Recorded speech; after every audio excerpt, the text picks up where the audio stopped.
Olá, pessoal, boa noite.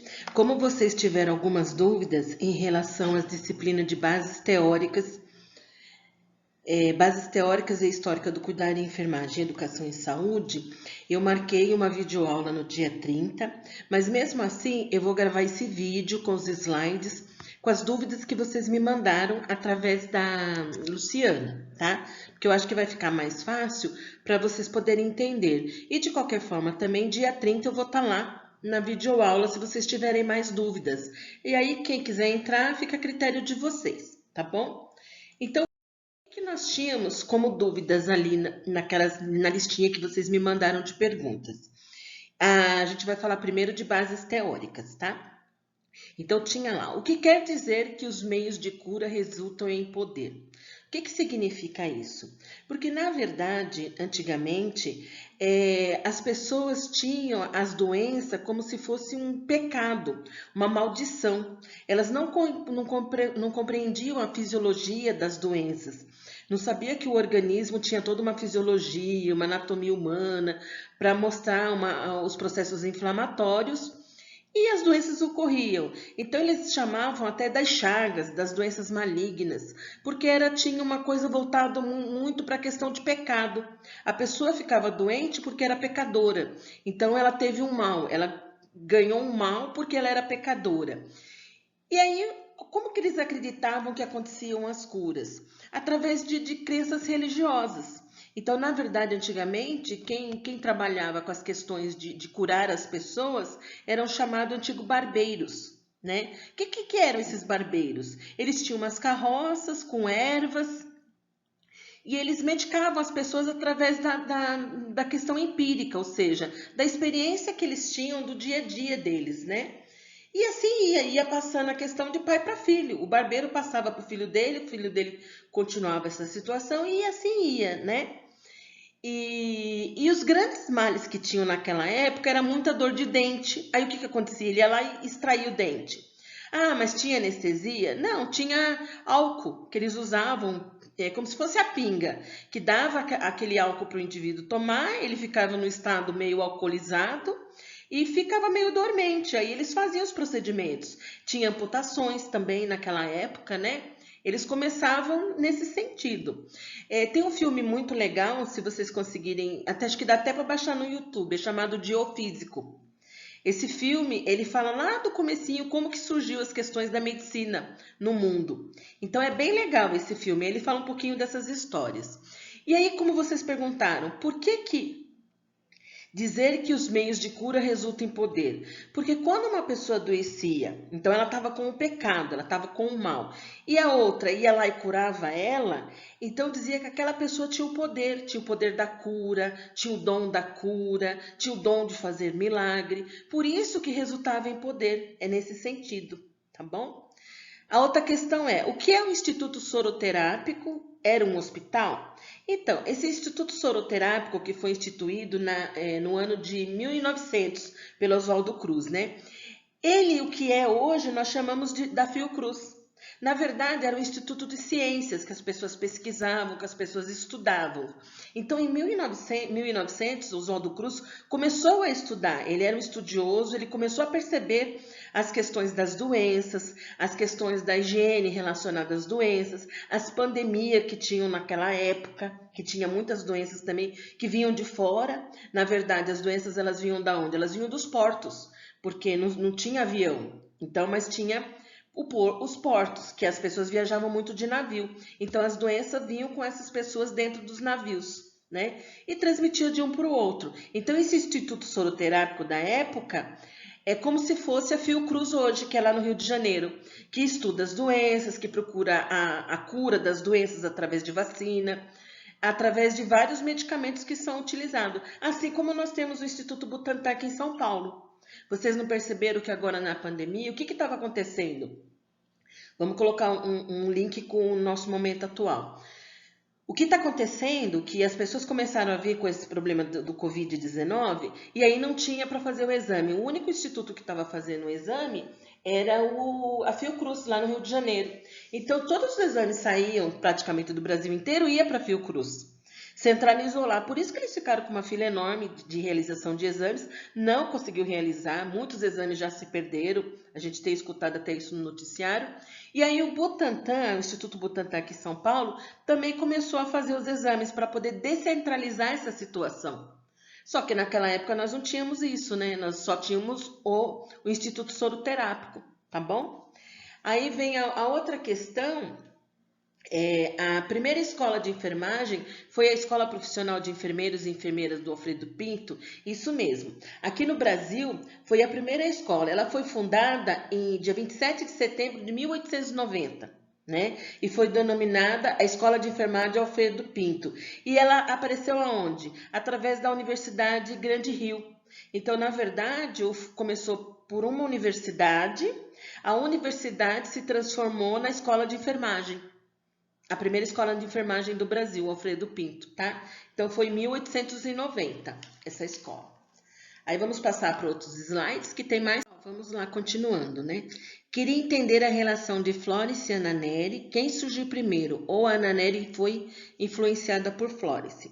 Então é assim, a Florence nasceu dia 12 de maio de 1820, por isso que no dia 12 de maio é o Dia Internacional da Enfermagem, ou mais do enfermeiro, que é comemorado geralmente, porque depois tem o Dia do Técnico de Enfermagem e assim por diante. É porque nos outros países não existe a categoria do auxiliar e do técnico de enfermagem, só aqui no Brasil. Então, na Europa, nos Estados Unidos, só existe o enfermeiro, tá? Então, a Florence nasceu dia 12 de maio de 1820 e morreu dia 13 de agosto de 1910. Qual é a história da Florence? Se vocês assistiram o filme, vocês perceberam. A Florence era de uma família rica, né, conceituada, só que ela abandonou tudo para ir viver a Guerra da Crimeia. Ela começou a sentir essa necessidade de cuidar das pessoas doentes. Então ela foi para a Guerra da Crimeia. Aonde fica a Crimeia? Lá na Ucrânia. Então lá ela começou a perceber os soldados doentes, a questão da higiene, toda aquela questão. Então a Florence se tornou um símbolo, um ícone mundial da enfermagem. E a Anna Nery é o ícone da enfermagem brasileira. A Anna Nery, nasceu até antes que a Florence, porque a Anna Nery nasceu dia 13 de dezembro de 1814 e morreu dia 20 de maio de 1880. A Anna Nery nasceu na Bahia e morreu no Rio de Janeiro. E a Anna Nery lutou na Guerra do Paraguai. Isso que elas tinham em comum, as duas lutaram em guerras. Uma lutou na Guerra da Crimeia e a outra lutou na Guerra do Paraguai. Então, na verdade, mesmo a Anna Nery sendo mais velha que a Florence, ela teve a inspiração dela através da Florence. Então, através da Florence, ela começou a cuidar, por isso que ela foi participar lá da guerra. Ela perdeu, se vocês verem a historinha lá do filme Brava Gente, ela tinha os filhos lutando na guerra, então ela queria ver se encontrava os filhos dela, né? Então, por isso que também ela foi começar a cuidar. E lá teve toda aquela revolução, as mesmas coisas. As pessoas doentes, a questão da higiene, toda essa questão. E a Florence, o que ela teve de diferente, porque ela cientificou a enfermagem. A Florence, o que ela começou a fazer? Ela começou a anotar tudo num diário dela. Então, ela anotava as pessoas que morriam, do que as pessoas morriam. Então, na verdade, ela começou a fazer tipo uma análise epidemiológica da situação. Então, ela começou a cientificar a enfermagem. Então, é isso que elas têm em comum. Lutaram em guerras, observar a questão de higiene, a questão da limpeza, a questão de separar o que é arejado, o ambiente limpo, arejado, que isso facilita a cura do indivíduo, né? Então, essas questões em comuns delas. Uma foi precursora mundial e a outra foi a precursora aqui no Brasil, tá? Aí nós temos outra questão. Antes da Florence começar a atuar na enfermagem, como era essa prática, já que a Florence fundou a primeira escola? Antes disso, como era difundido o ensino da enfermagem? Na verdade, o cuidado, e como que ele era feito? As pessoas passavam os viajantes no geral, eles passavam por hospedarias. E nessas hospedarias, muitas vezes, eles já chegavam doentes. E eles chegavam para descansar, porém já estavam doentes. E muitas vezes ali ficavam e precisavam de pessoas para cuidar deles. Tanto que a palavra hospital vem do sentido de hospedaria, de hospedar. Por isso que depois surgiu o hospital. Quem cuidava dessas pessoas começou a ser as prostitutas. Por isso que a enfermagem tem um estigma com essa questão de prostituição. Hoje em dia isso não existe mais quase. Mas na minha época que eu estudei, 1900 e bolinha lá, 1994, quem trabalhava no hospital não tinha uma fama muito boa. Dizia que quem trabalhava à noite era pior ainda, e que ia para sacanagem mesmo, né? Mas hoje em dia, graças a Deus, que a enfermagem ela é tida como uma das melhores profissões do mundo e agora nós estamos no topo de tudo, né? Se vocês perceberem, por conta da pandemia, a linha de frente, todo mundo coloca a enfermagem em primeiro plano, porque o enfermeiro, o auxiliar, o técnico de enfermagem, aqui no Brasil, por exemplo, que são a linha de frente, que estão cuidando das pessoas doentes com a Covid, né? Então, o que acontecia naquela época? As prostitutas cuidavam dos doentes como forma de pagar os seus pecados. Então, durante o dia elas cuidavam, pagando seus pecados, e à noite elas trabalhavam com sexo. Faziam mais pecado na época. E depois, no outro dia, ia lá pagar os pecados cuidando dos doentes. Era assim que era feito. Só que depois, com isso, foi mudando. Com a história da Florence, isso começou a mudar, porque na verdade a Florence não era prostituta, ela era vinha de uma família rica, uma família conceituada, né? Então, isso foi se modificando, tá? E aí nós temos a outra pergunta, qual a diferença entre ética e bioética? Então, na verdade, nós vamos falar de três situações, ética, moral e bioética. O que é a ética? A ética é considerada a essência da alma humana. A ética, ela é única. Então, o indivíduo, ou ele faz o certo ou ele faz o errado. Se ele é ético, ele vai fazer sempre o certo. Não tem jeitinho brasileiro, não tem mais ou menos, não tem meio termo. É o certo e pronto. Se eu estou numa fila, porque eu vejo meu amigo lá na frente, eu vou lá, dou um jeitinho, você já não está sendo mais ético. Porque você já está burlando a fila, etc e tal, você está dando um jeitinho. Então, a ética, ela é individual. Ela é individualizada. E a moral? A moral já é mais coletiva. Então, a moral, ela muda de uma sociedade para outra, muitas vezes. Vamos pensar a questão da bigamia. Aqui no Brasil, a bigamia ela é proibida. O homem só pode casar com uma mulher, né? Agora, tem outros países, principalmente lá do Afeganistão, daquela parte do mundo, que os homens podem ter mais de uma mulher, por exemplo.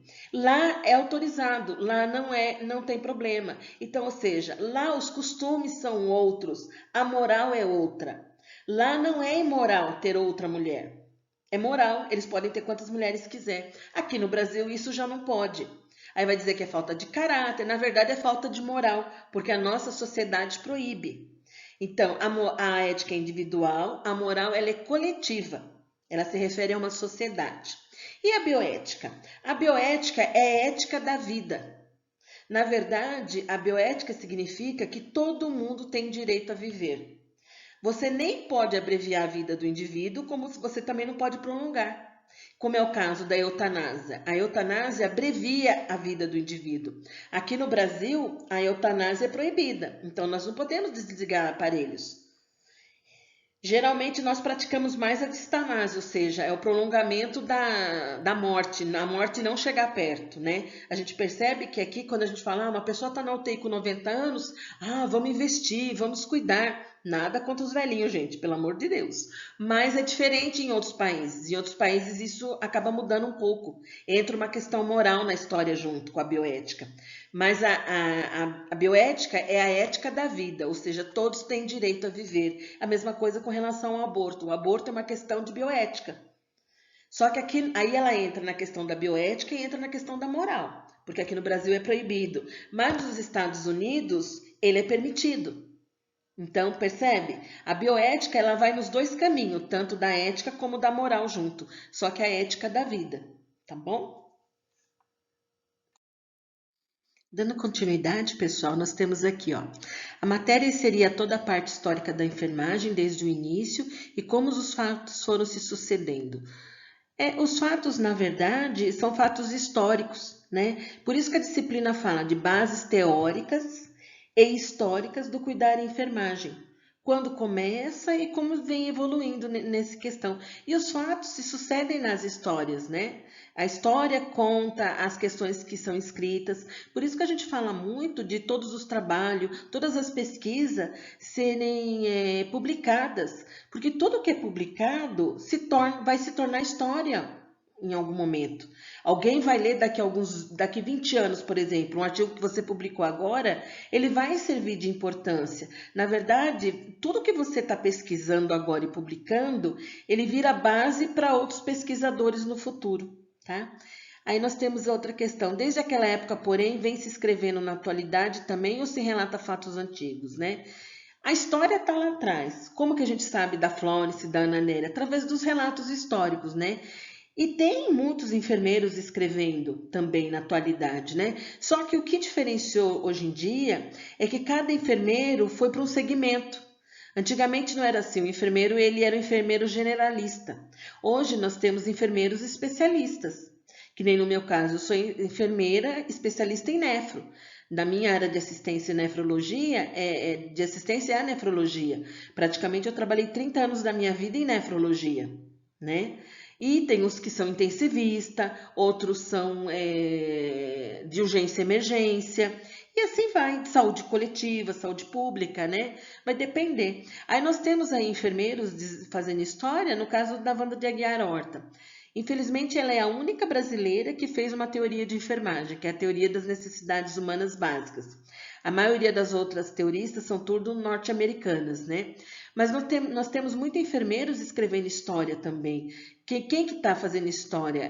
Nós temos a Paulina Cougar, que é uma professora enfermeira muito conhecida. É que como vocês estão começando agora na academia, vocês ainda não escutaram falar alguns nomes. Mas, por exemplo, ela é conhecida porque ela é uma bambambã em gerenciamento e administração em enfermagem. Nós temos a doutora Renata Pietro, que era do presidente do Corém em São Paulo, que ela saiu momentaneamente agora porque ela foi indicada para gerenciar os hospitais de campanha do estado de São Paulo. E por que ela foi indicada? O governador solicitou a indicação dela por conta que ela é uma enfermeira intensivista que tem muita publicação. Ela tem vários livros na área, então tem muitos enfermeiros conhecidos. Nós temos a professora Maria Júlia, que ela também ela era do Sírio-Libanês, ela trabalhou muito com oncologia. Ela fala muito da questão da comunicação, a comunicação em enfermagem. Ela é muito conhecida também. E assim vai, tem muitos enfermeiros, né, que estão fazendo história. Nós também estamos fazendo história porque a gente também está publicando, também tem questões que a gente fala um pouquinho, né? E vocês também vão fazer história com o relato das experiências de vocês, com as escolhas que vocês vão fazer na carreira profissional de vocês. Eu tenho certeza disso. Como surgiu a enfermagem no Brasil, né? Essa outra questão. A enfermagem começou a surgir com o advento das santas casas, né? As santas casas, primeiro, aqui no Brasil, quem cuidava um pouco das pessoas eram os escravos. Porque ninguém queria cuidar de uma ferida, porque achava aquela coisa meio esquisito, com perdão do palavreado, nojento, assim, né? E aí colocava os escravos para cuidar. Depois dos escravos, começou a vir os religiosos. Os religiosos pela questão da abnegação. Então eu cuido do outro pelo amor a Deus. Eu cuido do outro como se fosse a face de Deus. Tem essa questão muito cultivada no meio religioso, né?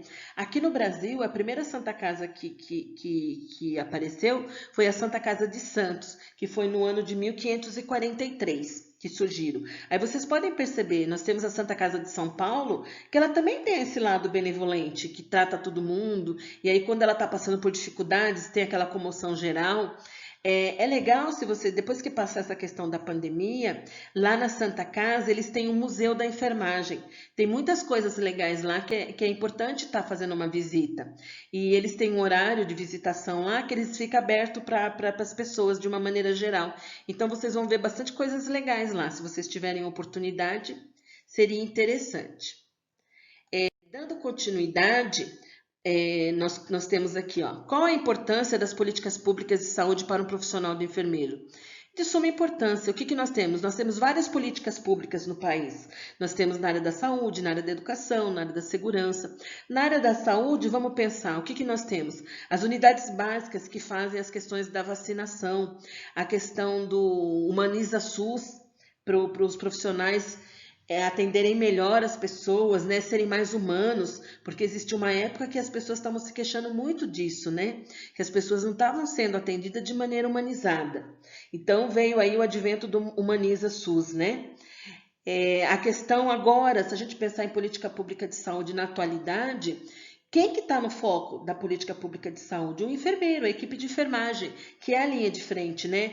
A equipe médica, a equipe de enfermagem, mas a enfermagem por quê? Porque ela dá o cuidado 24 horas para o paciente. Os hospitais de campanha que está acontecendo, os profissionais em grande maioria são os enfermeiros, os auxiliares e técnicos de enfermagem. Por isso que uma política pública de saúde é muito importante para o profissional de enfermagem, né? É onde nós vamos atuar. Em que situação? Ou na área preventiva, que é a saúde coletiva, ou na área curativa, que é na área hospitalar, né? Porque as teorias são importantes para os cuidados do paciente? Nós temos vários tipos de teorias de enfermagem. Dependendo da necessidade do paciente, você vai elencar uma teoria de escolha. Por exemplo, se é um paciente que já está melhorando, que ele já está se curando da doença, já está tendo um progresso para a saúde, você pode optar por uma teoria do autocuidado, que você vai ensinar ele a se autocuidar, a como ele tem que tomar um medicamento, de repente ele fazer seu próprio curativo, então tomar um banho sozinho novamente, como que ele vai se cuidar? Tem a teoria das necessidades humanas básicas, de repente ele precisa de segurança. Então aí você tem que envolver a família, que a família tem que estar do lado dele, para ele se sentir mais seguro. Ele precisa estar indicado numa unidade básica de saúde para dar continuidade do tratamento. Então tem várias teorias que, dependendo da situação, você vai elencar aquela teoria para aquele determinado paciente. Geralmente não é uma teoria só, você acaba fazendo um mesclado de várias teorias que podem ser indicadas para determinado paciente, né? E aí depois nós temos aqui, quer saber o que é imperícia, imprudência, negligência e omissão, né? O que é imperícia? A imperícia é o despreparo técnico e científico para o ato. Então, na verdade, quando nós nos formamos enfermeiros, todos nós somos peritos em enfermagem. Então, por exemplo, se eu vou passar um catéter vesical de demora no paciente, eu tenho que fazer a técnica correta. Então, e se ao invés de eu introduzir o catéter, em vez de introduzir na uretra da paciente, por exemplo, a mulher, eu introduzo na vagina, eu estou sendo imperita. E eu vou responder por isso legalmente. Eu fiz um ato errado. Então, ou seja, eu não estava preparada tecnicamente. Então, nós podemos às vezes não ter experiência e não ter a prática, mas o conhecimento técnico nós temos, porque nós aprendemos isso na faculdade, né? A imprudência. A imprudência é fazer a coisa de qualquer jeito, intempestivamente, por exemplo. Então, eu estou lá numa parada cardiorrespiratória atendendo um paciente, ele está cheio de monitores, vários equipamentos ligados em várias tomadas. Aí, de repente, eu chego de qualquer jeito, abro a porta, tiro todos os equipamentos da tomada, o paciente deixa de respirar porque eu desliguei o respirador, deixa de tomar uma droga importante porque eu desliguei a bomba de fusão. Isso é imprudência. Eu agi intempestivamente, né? A negligência. A negligência é deixar de fazer. Qual um exemplo legal? Muitas vezes o paciente está lá no hospital, está lá chamando enfermeiro, enfermeiro. Aí está lá no postinho, às vezes o auxiliar e o técnico de enfermagem fala, eu não vou lá atender não, ele está chamando o enfermeiro, eu não sou enfermeiro. Isso é negligência, porque na verdade, não sei se necessariamente ele quer a figura de um enfermeiro, ele quer a figura de alguém para atendê-lo. E você deixar de atender é ser negligente dentro de um hospital, em qualquer lugar, né? E a omissão é deixar de fazer o que tem que ser feito. Tem um sentido de desmazelo, você não vai fazer e pronto, né? E isso é utilizado na enfermagem, isso é a essência da enfermagem. Tudo isso nós temos a questão da imperícia, imprudência, negligência e omissão, nós temos na lei do nosso exercício profissional. Tanto que no segundo semestre tem uma disciplina que é a lei do exercício profissional da enfermagem, ética, bioética e lei do exercício profissional da enfermagem, para a gente entender essas questões que também são muito importantes. Muitas vezes o profissional da enfermagem, ele não sabe nada sobre a questão da legislação, sobre o Conselho Regional de Enfermagem, sobre o Conselho Federal de Enfermagem, ele só vai se preocupar com isso quando ele vai responder legalmente por algum ato falho. Aí fica complicado, aí como já diz, Inês é morta, né? Então é importante a gente saber dessas questões, né? Eu espero que eu tenha alcançado as dúvidas de vocês. No dia 30 a gente vai continuar, vou estar lá disponível na videoaula para vocês. Se vocês quiserem entrar, a gente discutir mais coisas, não tem problema nenhum. Mas eu achei melhor fazer esse vídeo assim, porque fica mais tranquilo para vocês poderem estar vendo, estarem estarem discutindo, porque às vezes na hora várias pessoas falam ao mesmo tempo e a internet cai, vira uma coisa meio confusa, né? Assim eu acho que a gente consegue atingir melhor as expectativas e dúvidas de vocês. Eu espero que vocês estejam todos bem, tá? Em casa, direitinho, se cuidando, tá?